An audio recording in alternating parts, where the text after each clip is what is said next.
Hi dear friends, welcome back to my channel.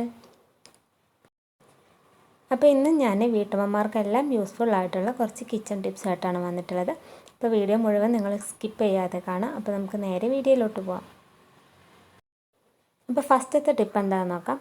അപ്പോൾ നമ്മൾ സവാള, ചെറിയുള്ളി ഒക്കെ ഇതുപോലെ വാങ്ങിയിട്ടുണ്ടെങ്കിൽ ചിലപ്പോൾ അതിലിതുപോലെ തൊലിയൊക്കെ ഇതുപോലെ കുറച്ചൊക്കെ ഒരു ചീഞ്ഞതുപോലെ തൊലിയൊക്കെ പോയിട്ടുള്ള സവാളകളൊക്കെ ഉണ്ടാവും. അപ്പോൾ അതൊക്കെ പെട്ടെന്ന് ചീഞ്ഞ് പോകാനായിട്ട് ചാൻസ് ഉണ്ട്.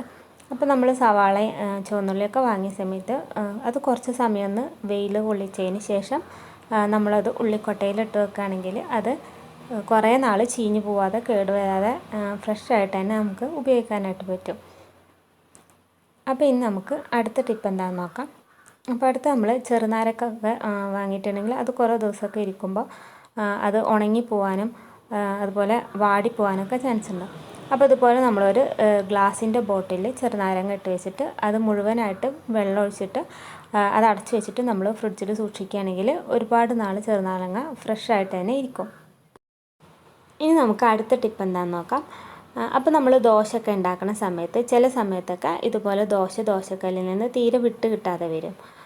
ഇതുപോലെ ഒട്ടിപ്പിടിച്ചിട്ട് നമുക്ക് തീരെ പെട്ടെന്ന് എടുത്താൽ കിട്ടാത്ത ആയിട്ട് വരും.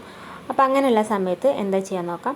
അപ്പോൾ ഇങ്ങനെയുള്ള സമയത്ത് ഞാൻ ചെയ്യാറുള്ളത് ഇതുപോലെ ഒരു കോഴിമുട്ട എടുത്തിട്ട് ആ ദോശക്കല്ലിൽ അതിട്ട് ഒന്ന് ആംപ്ലേറ്റ് ഉണ്ടാക്കിയെടുക്കലാണ്.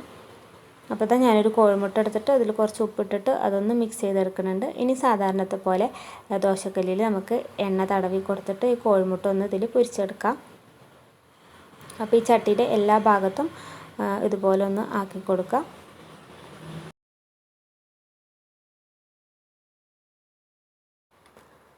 അപ്പോൾ ഇതുപോലെ ഒരു കോഴിമുട്ട പൊരിച്ചതിന് ശേഷം നമ്മൾ സാധാരണത്തെ പോലെ തന്നെ ദോശക്കല്ലിൽ എണ്ണ തടവിയതിന് ശേഷം നമ്മൾ ദോശ ഉണ്ടാക്കുകയാണെങ്കിൽ അത് ചട്ടിയിൽ നിന്ന് പെട്ടെന്ന് തന്നെ വിട്ട് കിട്ടും.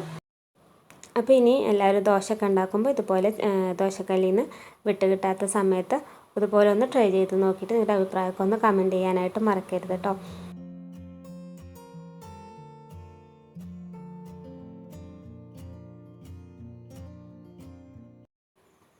അപ്പോൾ ഇനി നമുക്ക് ഇന്നത്തെ ലാസ്റ്റത്തെ ടിപ്പ് എന്താണെന്ന് നോക്കാം.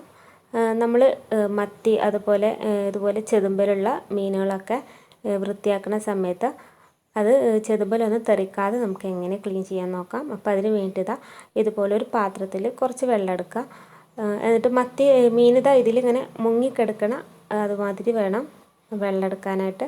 എന്നിട്ട് ആ വെള്ളത്തിൽ വെച്ചിട്ട് നമ്മളിതുപോലെ ചെതുമ്പൽ കളഞ്ഞെടുക്കുകയാണെങ്കിൽ ഒരു ചെതുമ്പൽ പോലും പുറത്തേക്ക് തെറിക്കാതെ നമുക്ക് ക്ലീൻ ചെയ്തെടുക്കാനായിട്ട് പറ്റും. അപ്പോൾ നിങ്ങൾക്ക് വീഡിയോ കാണുമ്പോൾ തന്നെ മനസ്സിലാവും ഒരൊറ്റ ചെതുമ്പൽ പോലും പുറത്തേക്ക് തെറിച്ചിട്ടില്ല. അപ്പോൾ ഏത് ചെതുമ്പലുള്ള മീനും നമുക്ക് ഇതേപോലെ വെള്ളത്തിൽ വെച്ചിട്ടൊന്ന് ക്ലീൻ ചെയ്തെടുക്കുക. ഇതുപോലെ ചെതുമ്പൽ കളയുകയാണെങ്കിൽ ഒരൊറ്റ ചെതുമ്പൽ പോലും നമുക്ക് പുറത്തേക്കൊന്നും തെറിക്കാതെ നമ്മൾ നല്ലപോലെ വൃത്തിയാക്കി എടുക്കാനായിട്ട് പറ്റും. അപ്പോൾ ഇതാ കത്രിക വെച്ചിട്ടാണെങ്കിലും കത്തി വെച്ചിട്ടാണെങ്കിലും ഒക്കെ നമുക്ക് ഈ ഒരു രീതിയിൽ തന്നെ ക്ലീൻ ചെയ്തെടുക്കാനായിട്ട് പറ്റും. അപ്പോൾ ഇതാ ചെതുമ്പലൊക്കെ ആ വെള്ളത്തിൽ തന്നെ വീണിട്ടുള്ളത് നിങ്ങൾക്ക് കാണാനായിട്ട് പറ്റും. ഒരൊറ്റ ചെതുമ്പൽ പോലും പുറത്തേക്ക് തെറിച്ചിട്ടില്ല. അപ്പോൾ ഇതുപോലെ എല്ലാവരും ഒന്ന് ട്രൈ ചെയ്ത് നോക്കിയിട്ട് എന്നിട്ട് അഭിപ്രായം പറയാനായിട്ട് മറക്കരുത്. അപ്പോൾ എത്രയേ ഉള്ളൂ ഇന്നത്തെ കുഞ്ഞു ടിപ്സുകൾ. അപ്പോൾ വീഡിയോ നിങ്ങൾക്ക് ഇഷ്ടമാവുകയാണെങ്കിൽ യൂസ്ഫുൾ ആവുകയാണെങ്കിൽ സപ്പോർട്ട് ചെയ്യാനായിട്ട് മറക്കരുത്. അപ്പോൾ ഇൻഷാ അല്ലാഹ് നമുക്ക് മറ്റൊരു വീഡിയോയിൽ കാണാം.